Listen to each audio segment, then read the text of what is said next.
Hello all. इस lecture में हम पढ़ते हैं वो वाली जर्नल एंट्रीज जहाँ पे डिस्काउंट रिवर्स होता है। डिस्काउंट रिवर्स का मतलब क्या होता है? डिस्काउंट जहाँ पे हम कैंसिल कर देते हैं। डिस रिवर्स का मतलब होता है कैंसिल करना। अब डिस्काउंट दो तरीके के होते हैं। एक होता है आपका डिस्काउंट अलाउड,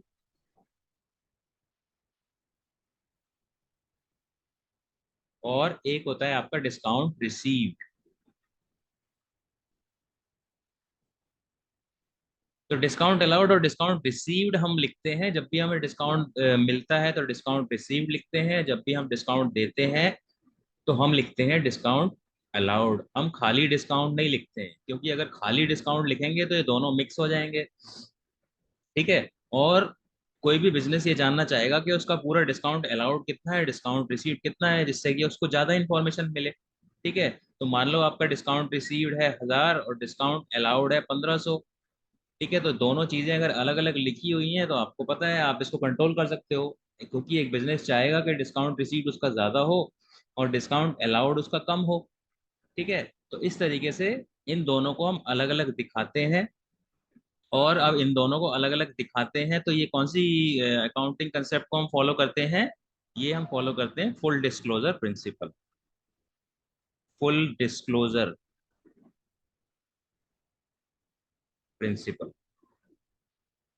तो ये प्रिंसिपल क्या कहता है कि अकाउंटिंग में आप ज्यादा से ज्यादा इंफॉर्मेशन दिखाओगे। तो ये भी यही एक रीजन है कि हम डिस्काउंट अलाउड को अलग लिखते हैं और रिसीव को अलग लिखते हैं। तो अब देखते हैं डिस्काउंट रिवर्स का मतलब क्या है। देखो, हमको पता है कि डिस्काउंट अलाउड क्या होता है, ये हमारा एक एक्सपेंस होता है। ठीक है। और हमें पता है कि एक्सपेंसेस हमेशा डेबिट होते हैं। और ऐसे ही डिस्काउंट रिसीव्ड क्या है, हमारी इनकम है। और इनकम हमेशा क्रेडिट होती है। तो रिवर्स करने का मतलब क्या है कि हम डिस्काउंट अलाउड को क्रेडिट कब करेंगे। ठीक है। क्योंकि डिस्काउंट अलाउड डेबिट होता है, लेकिन हम उसको क्रेडिट कब करेंगे, तो वो वाले केस हम पढ़ेंगे। और ऐसे ही डिस्काउंट रिसीव्ड क्रेडिट होता है, तो इसको हम डेबिट कब करते हैं। ठीक है। तो ये हम पढ़ेंगे। तो इसका एक एग्जांपल हम देखते हैं। ये, जब आपको किसी से चेक मिलता है और आप उस आदमी को डिस्काउंट देते हो, तो यहाँ पे ऋषि से चेक मिला है। Received a cheque from 9500 from Rishi and allowed a discount of 500। तो इसका सीधा सीधा सा मतलब क्या है कि ऋषि से आपको 1000 रुपये लेने थे। ठीक है। और आपने क्या किया, 9500 रिसीव कर लिए और आपने 500 रुपये का डिस्काउंट अलाउ कर दिया। ठीक है ना। जब हमें पैसे मिलेंगे तो हम डिस्काउंट अलाउ करेंगे। अब उसके बाद क्या हुआ प्रॉब्लम, सेकंड ट्रांजैक्शन में ऋषि का चेक जो है डिसऑनर हो गया। तो देखो, कॉमन सेंस वाली बात है, किसी आदमी से आपको पैसे लेने हैं 1000। ठीक है। और आपको लग रहा है कि ये पैसे देगा नहीं देगा, आपको खुद डाउट है। और वो खुद ही आ जाता है आपके पास कि मेरे को कुछ डिस्काउंट दे दो और चेक ले लो। तो आप खुश हो जाते हो कि चलो ये तो चेक दे देगा, ये 1000 नहीं है 10,000 है। ठीक है। तो जब आपको वो चेक दे रहा है तो आपने क्या किया, खुश होकर उसको 500 रुपये का डिस्काउंट दे दिया। ठीक है। आपने सोचा कि 10,000 रुपये मिल रहे थे, अब 9,500 ही मिल रहे हैं, चलो मिल तो रहे हैं। ठीक है, 500 रुपये का इसको डिस्काउंट दे देते हैं। लेकिन क्या हुआ, वो चेक डिसऑनर हो गया। डिसऑनर जब हो जाएगा यानी कि उस चेक से पेमेंट नहीं मिला आपको। तो पेमेंट नहीं मिला तो आपको गुस्सा आएगा। क्या आपको लगेगा कि उसको एक तो 500 रुपये का डिस्काउंट दे दिया और उसने बेवकूफ़ बना दिया, उसका चेक भी डिसऑनर हो गया। तो ऐसे केसेस में क्या होता है, ये जो डिस्काउंट अलाउड था इसको हम रिवर्स करते हैं। यानी कि जब ये डिसऑनर हो जाएगा ना, तो अब आप उससे 9500 नहीं लोगे, आप क्या बोलोगे, अब हम तेरे से 10,000 रुपये ही लेंगे। ठीक है। क्यों? क्योंकि तुमने चेक देके बेवकूफ बनाया और 500 रुपये का डिस्काउंट ले लिया, अब वो 500 रुपये भी हम लेंगे। तो यानी कि ये 10,000 रुपये कब लोगे, आपको वो डिस्काउंट को रिवर्स करना पड़ेगा। तो इसमें देखो एंट्री कैसे करोगे आप। तो जब पहला केस है, जब उससे चेक मिला था, जब उससे चेक मिला था तो आप क्या एंट्री करोगे, आप क्या करोगे, आप करोगे आपने बैंक में डाल दिया है। ठीक है। तो आपने क्या किया, बैंक अकाउंट डेबिट। ठीक है, 9500 का आपको चेक मिल गया और हम ये मान रहे हैं कि उसी दिन उसको बैंक में डाल दिया है, तो हम चेक इन हैंड में नहीं डाल रहे हैं, हम डायरेक्ट बैंक में डाल रहे हैं। ठीक है। और आपने डिस्काउंट दे दिया, तो आपने जब डिस्काउंट दे दिया तो कौन सा अकाउंट में डालोगे आप? डिस्काउंट अलाउड, अकाउंट डेबिट, 500 रुपये। ठीक है। और यहाँ पे क्या लिखोगे? टू ऋषि। अब ऋषि का अकाउंट जो है वो 10,000 रुपये से क्रेडिट हो गया, यानी कि ऋषि का अकाउंट क्लोज हो गया। ठीक है। तो यानी कि जब आपको चेक मिला तो आपने ये वाली एंट्री कर दी और डिस्काउंट दे दिया ऋषि को, लेकिन दूसरे केस में क्या हो गया? दूसरे केस में आपका जो चेक है डिसऑनर हो गया। ठीक है। तो आप क्या करोगे? चेक मिलने वाली एंट्री को पलट दोगे, यानी कि अब ऋषि को आप डेटर बनाओगे। ऋषि को डेबिट कर रहा हूँ मतलब डेटर बना रहा हूँ, तो ऋषि को डेटर डेटर बना रहा हूँ 10,000 से, अब 10,000 ही लूंगा मैं इससे। और क्योंकि मेरा चेक डिसऑनर हो गया है तो टू बैंक कर दूंगा, क्योंकि पहले मैंने बैंक में ऐड कर दिया था। ठीक है। और टू यहाँ पे क्या लिखूंगा? यहाँ टू क्रेडिट कर रहा हूँ, क्रेडिट कर रहा हूँ किसको? मैं डिस्काउंट अलाउड को, 500 रुपए। ठीक है। तो ये जो मैंने लिखा है, ये जो मैंने लिखा है डिस्काउंट को मैंने क्रेडिट किया है, यानी कि मैंने यहाँ पे डिस्काउंट को रिवर्स किया है। ठीक है। तो ये मतलब है डिस्काउंट के रिवर्स होने का, क्योंकि यहाँ पे मैंने क्रेडिट किया, क्रेडिट तो डिस्काउंट रिसीव्ड होता है, लेकिन मैं डिस्काउंट रिसीव्ड को क्रेडिट नहीं कर रहा हूँ, मैं तो डिस्काउंट अलाउड जो किया था उसको कैंसिल कर रहा हूँ। क्यों? क्योंकि उसने आपको चीट किया है। जिससे आप चेक ले रहे हो, 9,500 का चेक दे दिया आपने, उसको डिस्काउंट दे दिया, अब उसका चेक भी बाउंस हो गया है। ठीक है। तो आपको एक तरीके से उस आदमी ने बेवकूफ बनाया है। तो इसीलिए ऐसे केसेस में डिस्काउंट अलाउड रिवर्स हो जाता है। ठीक है।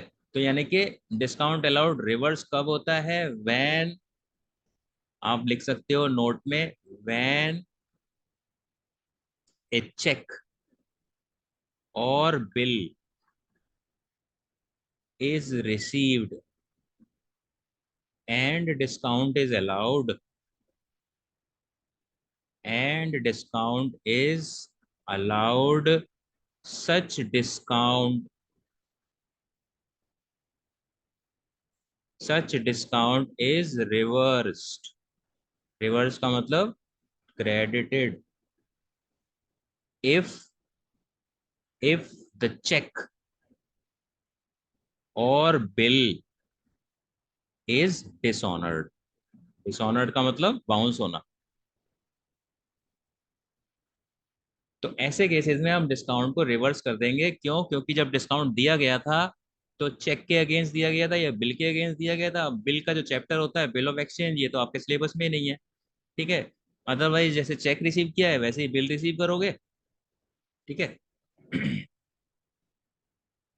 तो इस तरीके से हम इस केसेस में डिस्काउंट को रिवर्स करते हैं। तो इसका एक और एग्जांपल देखते हैं। तो यहाँ पे एक चीज आपको ध्यान रखनी है, ये जो डिस्काउंट अलाउड है जो कि यहाँ पे डेबिट हुआ था, इसको हमने कैंसिल किया है या रिवर्स किया है।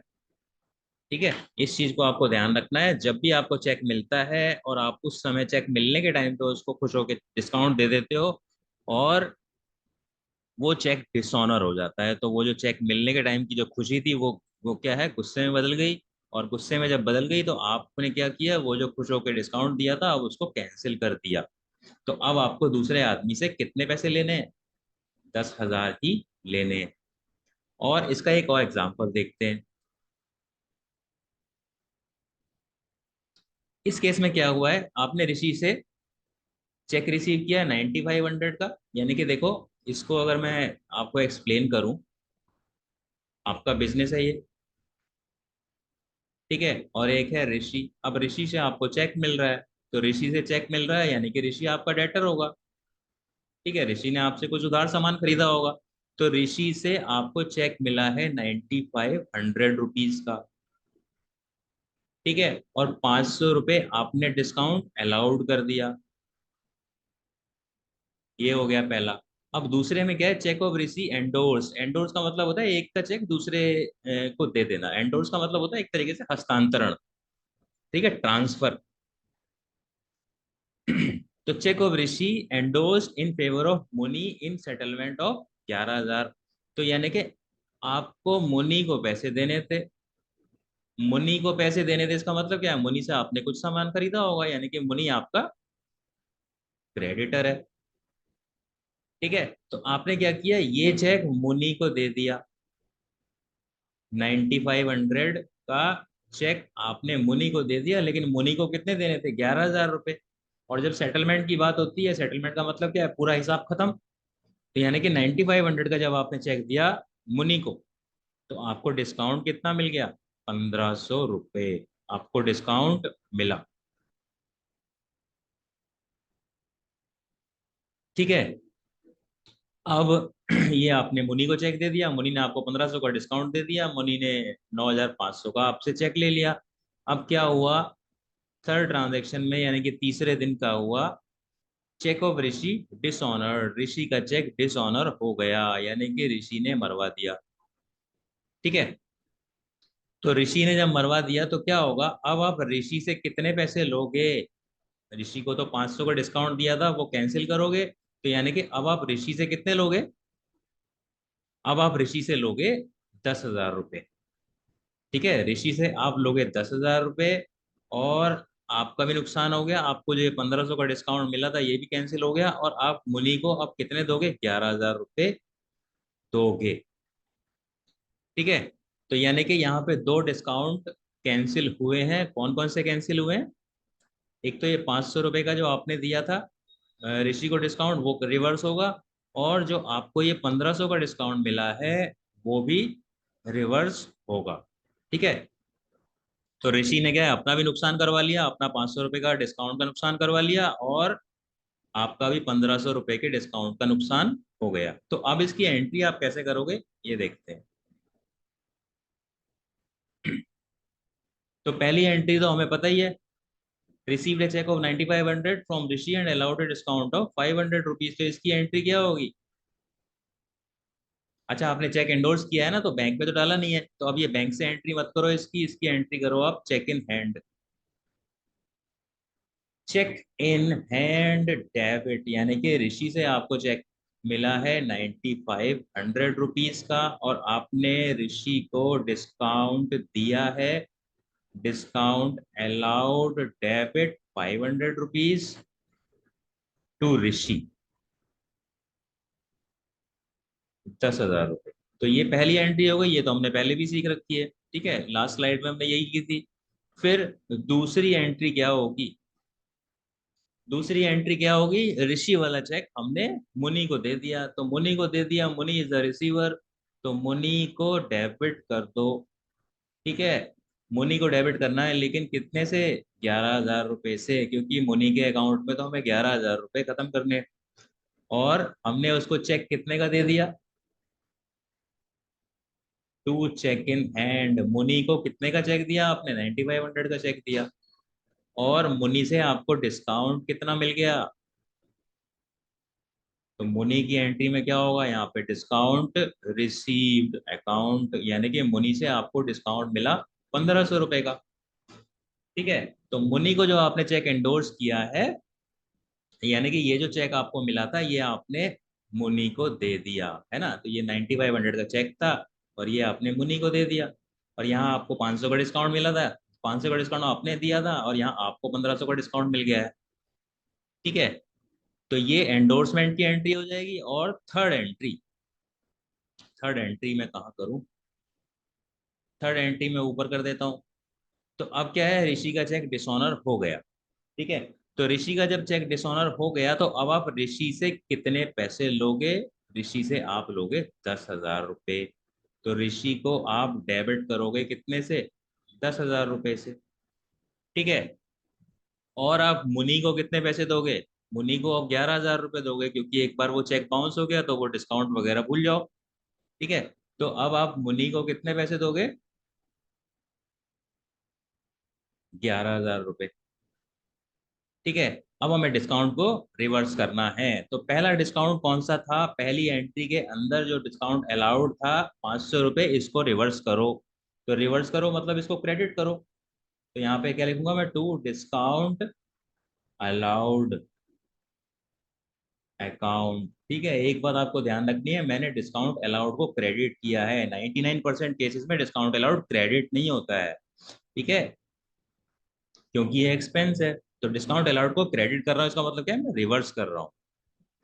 और कौन सा डिस्काउंट रिवर्स होगा, जो मुनी से हमको मिला था। तो ये जो वाला डिस्काउंट है, ये जो एंट्री है आपकी टू डिस्काउंट रिसीव्ड, ये आपकी कैंसिल हो जाएगी, यानी कि इसको डेबिट करना है। तो डिस्काउंट रिसीव्ड अकाउंट डेबिट कितना, 1500। तो ये जो थर्ड एंट्री हुई है, इसमें दोनों का नुकसान हो गया, ऋषि का भी नुकसान हो गया और हमारा भी नुकसान हो गया। और ये किसकी वजह से हुआ है, ये ऋषि की वजह से हुआ है, क्योंकि ऋषि ने जो चेक दिया था, ऋषि के पास पैसे ही नहीं थे बैंक अकाउंट में, और उसने चेक देके आपको बेवकूफ बना दिया।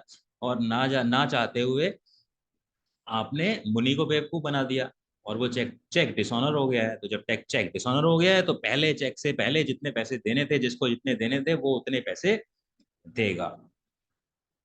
तो अब ये देखो, ये फाइनल एंट्री हो गई। अब ऋषि को आपने डेबिट कर दिया 10,000 रुपए से, यानी कि ऋषि आपका डेटर बन गया 10,000 रुपए से, और ऋषि से 10,000 रुपए लोगे।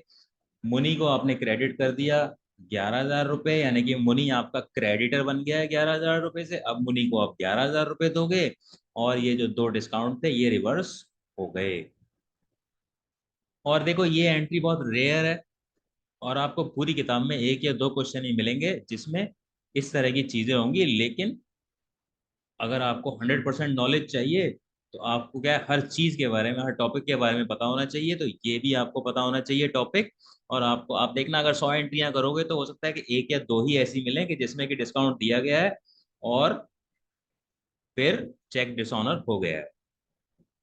तो इस तरीके से हम ये वाली एंट्री करते हैं, जिसमें कि डिस्काउंट को हम रिवर्स करते हैं। डिस्काउंट रिवर्स करने का मतलब क्या है, कि डिस्काउंट अलाउड को, जो कि डेबिट होता है, उसको हमने क्रेडिट कर दिया, और जो डिस्काउंट रिसीव्ड होता है, जो क्रेडिट होता है, उसको हमने डेबिट कर दिया। और ऐसा क्यों किया, क्योंकि ईमानदारी से किसी को डिस्काउंट दिया था जब चेक मिला था, और वो चेक डिसऑनर हो गया है।